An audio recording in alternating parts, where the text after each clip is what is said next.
नमस्कार। चंद्रयान को समझने से पहले हमें मून मिशन के कुछ प्रकारों को समझ लेना चाहिए, जिनमें पहला आता है फ्लाईबाय मिशन। फ्लाईबाय मिशन ऐसे मिशन होते हैं जिनमें स्पेसक्राफ्ट चंद्रमा के नजदीक से होकर सिर्फ गुजर जाते हैं। दूसरा है ऑर्बिटर मिशन। ये ऐसे मिशन होते हैं जो चंद्रमा के चारों ओर चंद्रमा के ऑर्बिट में चक्कर लगाते हैं। तीसरा है इम्पैक्ट मिशन। इम्पैक्ट मिशन ऐसे मिशन होते हैं जो चंद्रमा की सतह को किसी भी तरीके से स्पर्श कर ले या छू ले। चौथा है लैंडर मिशन। लैंडर मिशन ऐसे मिशन होते हैं जिनको कि चंद्रमा की सतह पर सफलतापूर्वक सॉफ्ट लैंडिंग कराई जाए। पांचवा है रोवर मिशन। रोवर मिशन ऐसे मिशन होते हैं जो चंद्रमा की सतह पर घूमकर उसका अध्ययन करते हैं। छठा है ह्यूमन मिशन। ह्यूमन मिशन ऐसे मिशन होते हैं जिनमें चंद्रमा की सतह पर मानव को उतारा जाता है। चंद्रमा की सतह पर मानव को उतारने वाला एकमात्र देश अब तक सिर्फ अमेरिका है। आगे बढ़ते हुए हम सबसे पहले देखेंगे चंद्रयान 1 को। भारतीय स्पेस एजेंसी इसरो के द्वारा 2008 में चंद्रमा पर भेजा जाने वाला यह पहला मिशन है। चंद्रयान 1 मिशन की कुल अवधि 2 वर्ष रखी गई थी, लेकिन संचार टूट जाने के कारण 29 अगस्त 2009 को इस मिशन को खत्म कर दिया गया और यह कुल 312 दिनों तक कार्यरत रहा। चंद्रयान 1 एक ऑर्बिटर प्लस इम्पैक्ट मिशन था। चंद्रयान 1 में कुल 11 इंस्ट्रूमेंट्स लगाए गए थे, जिन्हें वैज्ञानिक भाषा में पेलोड्स भी कहते हैं। इन 11 इंस्ट्रूमेंट्स में जो सबसे इंपॉर्टेंट था वह था मून इंपैक्ट प्रोब, जिसे शॉर्ट में MIP भी कहते हैं। इसे ही चंद्रमा की सतह पर जाने के लिए छोड़ा गया था।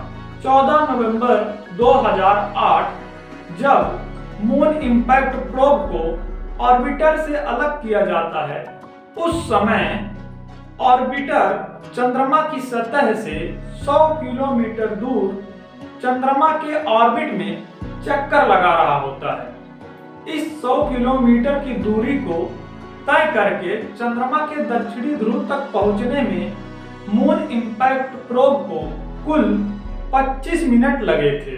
मून इंपैक्ट प्रोब के चंद्रमा पर इंपैक्ट के साथ ही भारत चंद्रमा की सतह पर अपना झंडा लगाने वाला चौथा देश बन गया।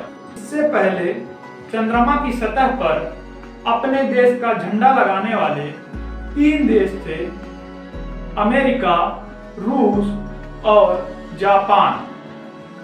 मून इंपैक्ट प्रोब को चंद्रमा की सतह पर इंपैक्ट के लिए इसलिए छोड़ा गया कि जब मून इंपैक्ट प्रोब चंद्रमा की सतह की ओर जा रहा हो, उस समय चंद्रमा की सतह की इमेजेस और रीडिंग ली जा सके, और इसके लिए मून इंपैक्ट प्रोब में 3 और इंस्ट्रूमेंट्स लगाए गए थे, जिनमें पहला था रडार अल्टीमीटर, दूसरा वीडियो इमेजिंग सिस्टम, तीसरा मास स्पेक्ट्रोमीटर। मून इंपैक्ट प्रोब के द्वारा ही पहली बार चंद्रमा की सतह पर पानी के होने का पता चला। बाद में नासा के मून मिनरोलॉजी मैपर M3 ने भी इस बात की पुष्टि की। चंद्रयान 2 5, 4, 3, 2, 1. We have ignition. 22 जुलाई 2019 Satish Dhawan space centre Sriharikota Andhra Pradesh से इसरो के द्वारा चंद्रमा पर भेजा जाने वाला यह दूसरा मिशन था।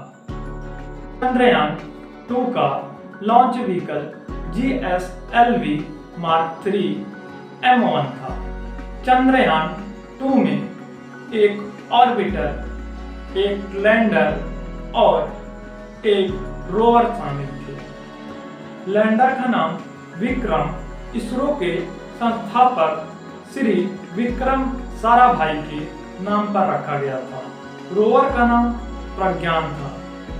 6 सितंबर 2019 विक्रम लैंडर जब ऑर्बिटर से अलग होकर चंद्रमा के दक्षिणी ध्रुव पर लैंडिंग साइट की ओर बढ़ रहा था, उस समय चंद्रमा की सतह से लगभग 2 किलोमीटर ऊपर लैंडर से संचार टूट जाता है और बाद में पता चलता है कि लैंडर क्रैश हो गया। लैंडर के क्रैश होने का कारण सॉफ्टवेयर ग्लिच बताया गया, लेकिन बाद में इसरो चीफ एस सोमनाथ ने विक्रम लैंडर के क्रैश होने के 3 कारण बताए, जिनमें पहला था लैंडर की स्टेबिलिटी।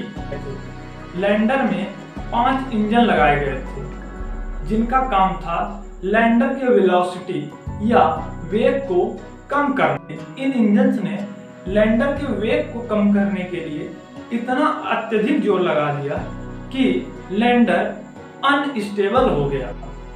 अगर लैंडर स्टेबल हो पाता तो वह चंद्रमा के सतह पर उस स्थान का चयन कर पाता जहां उसे लैंड होना था, लेकिन वह कभी स्टेबल हो ही नहीं पाया।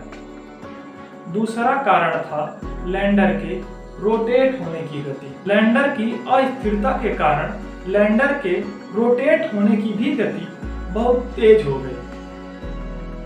इसकी गति को कम करने के लिए लैंडर में एक सॉफ्टवेयर लगाया गया था, जिसमें एक लिमिट सेट की गई थी। इसलिए लैंडर के रोटेट होने की गति सॉफ्टवेयर के कंट्रोल से बाहर हो गई। तीसरा कारण था लैंडिंग स्पॉट या लैंडिंग साइट। विक्रम लैंडर के लैंड होने के लिए जो एरिया रखा गया था वह 500 मीटर इंटू 500 मीटर था, जो कि बहुत ही छोटा था। चंद्रयान 2 जैसे असफल मिशन में भी हमारे वैज्ञानिकों ने जो सफलता प्राप्त की वो ये थी कि चंद्रयान 2 का ऑर्बिटर आज भी चंद्रमा के ऑर्बिट में चक्कर लगा रहा है और वो बहुत ही अच्छे से काम कर रहा है। चंद्रयान 3 4 3 2 1 0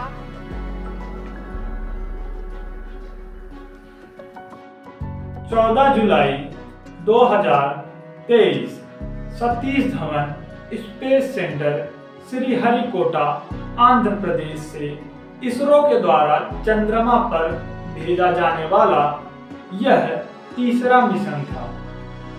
चंद्रयान 3 का लॉन्च व्हीकल LVM-3M4 था। चंद्रयान 3 में एक प्रोपल्शन मॉड्यूल, एक लैंडर और एक रोवर शामिल थे, जिसमें कि लैंडर का नाम चंद्रयान 2 की ही तरह विक्रम रखा गया था और रोवर का भी नाम चंद्रयान 2 की तरह प्रज्ञान रखा गया था। प्रोपल्शन मॉड्यूल की मिशन अवधि 1 वर्ष रखी गई है, जबकि लैंडर और रोवर की मिशन अवधि 1 चंद्र दिवस रखी गई है, जो कि पृथ्वी के 14 दिनों के बराबर है। चंद्रयान 3 में उपस्थित लैंडर की लैंडिंग साइट चंद्रमा के दक्षिणी ध्रुव पर रखी गई है। प्रोपल्शन मॉड्यूल का मुख्य काम है लैंडर मॉड्यूल को चंद्रमा के 100 किलोमीटर गोलाकार ध्रुवीय कक्षा तक ले जाना और लैंडर मॉड्यूल को प्रोपल्शन मॉड्यूल से अलग करना। प्रोपल्शन मॉड्यूल में एक पेलोड लगाया गया है जिसका नाम है spectropolarimetry of habitable planet earth, जिसे शॉर्ट में सेप कहते हैं। इसका काम है चंद्रमा से पृथ्वी के ध्रुवों का अध्ययन करना। इसे लैंडर मॉड्यूल के अलग होने के बाद संचालित किया जाएगा। चंद्रयान 3 और चंद्रयान 2 में बहुत सारी सिमिलैरिटीज हैं, लेकिन चंद्रयान 3 में कुछ मॉडिफिकेशंस किए गए हैं। आइए उन्हें देखते हैं। इस बार लैंडर के लेग्स को चंद्रयान 2 की अपेक्षा और मजबूत बनाया गया है। लैंडिंग साइट को और बड़ा किया गया है। जहां चंद्रयान 2 में 500 मीटर बाई 500 मीटर का एरिया रखा गया था, वहीं चंद्रयान 3 के लिए 4 किलोमीटर इंटू 2.4 किलोमीटर का एरिया रखा गया है। इस बार लैंडर को और अधिक ईंधन प्रोवाइड किया गया है। चंद्रयान 3 में खतरों को पहचानने के लिए 2 कैमरे लगाए गए हैं, जबकि चंद्रयान 2 में सिर्फ एक कैमरा था। अब हम देखेंगे लैंडर में लगाए गए पेलोड्स को और रोवर में लगाए गए पेलोड्स को। पहले हम देखते हैं लैंडर पेलोड्स को। पहला आता है radio anatomy of moon bound hyper sensitive ionosphere and atmosphere, जिसे शॉर्ट में रंभा कहते हैं, जिसे चंद्रमा की सतह पर गैसों और वातावरण की जांच करने के लिए लगाया गया है। दूसरा है चंद्रास सरफेस थर्मोफिजिकल एक्सपेरिमेंट, जिसे शॉर्ट में चेस्ट कहते हैं, जिसे चंद्रमा पर तापीय चालकता और तापमान को मापने के लिए लगाया गया है। तीसरा है instrument for lunar seismic activity, जिसे शॉर्ट में इल्सा कहते हैं, और इसे चंद्रमा पर भूकंपीय गतिविधियों को मापने के लिए लगाया गया है। चौथा है लैंगम्यूर प्रोब, जिसे शॉर्ट में LP कहते हैं। इसे चंद्रमा पर प्लाज्मा के घनत्व और इनकी विविधता की जानकारी लेने के लिए लगाया गया है।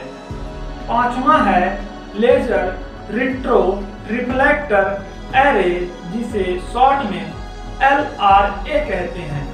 यह नासा के द्वारा निर्मित पेलोड है। रोवर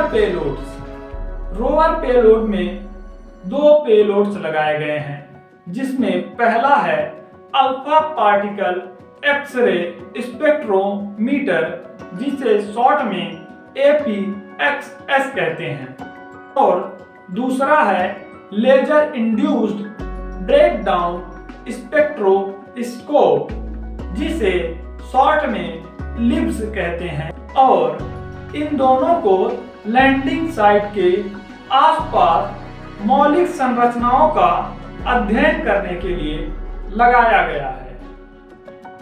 23 अगस्त 2023 शाम के 6:04 पर चंद्रयान 3 ने चंद्रमा के दक्षिणी ध्रुव पर सफलतापूर्वक सॉफ्ट लैंडिंग और इसी के साथ चंद्रमा के दक्षिणी ध्रुव पर सॉफ्ट लैंडिंग करने वाला दुनिया का पहला देश भारत बन गया।